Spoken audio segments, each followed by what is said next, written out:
previous class only we studied about electromagnetic radiations and also we studied the continuous spectrum and now we are going to study the absorption spectrum, emission spectrum, atomic spectrum. First we are going to talk about atomic spectrum.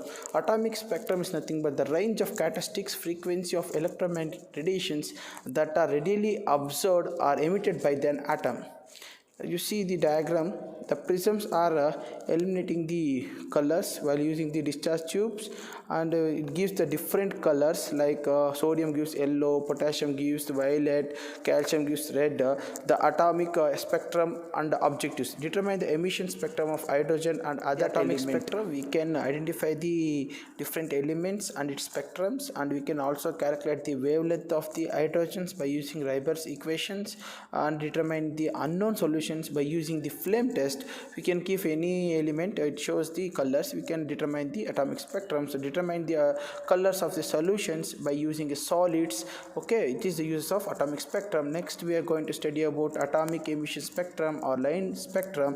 It is nothing but a spectrum in which the line represents the specific wavelength or wavelength radiations which is emitted by an atom is referred as a line spectrum. You can see the lines in helium, neon, sodium, mercury by using a wavelength and intensity. Next we are going to study about atomic absorption spectrum or adsorption spectrum.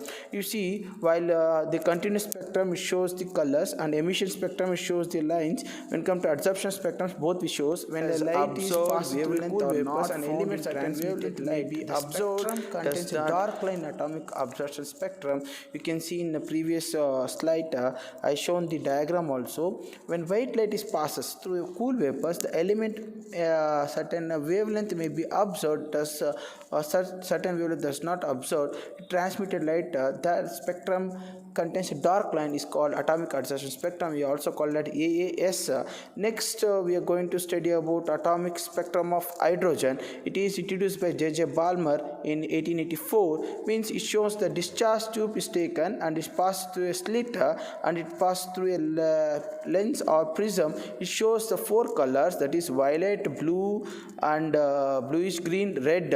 It in different wavelength. You can see it shown in the radiations and prisms also is kept. And Balmer concludes that he founded that four prominent colors, that is red, blue and blue violet in different wavelength. And next we are going to study about Bohr's explanation of hydrogen atom.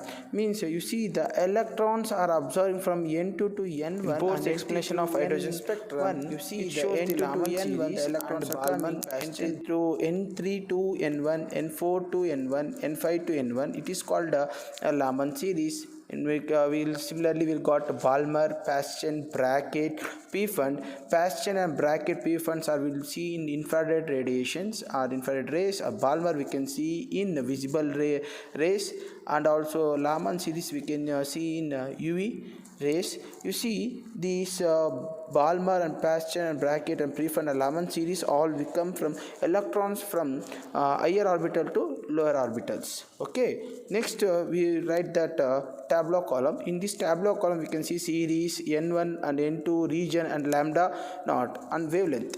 In Raman series initially is stationary or ground state is N1 is nothing but 1, in N2 is nothing but 2, 3, 4, 5. Region found in UV, which wavelength is in Armstrong 9200 to 1200 Armstrongs. When come to Balmer, shows similarly all the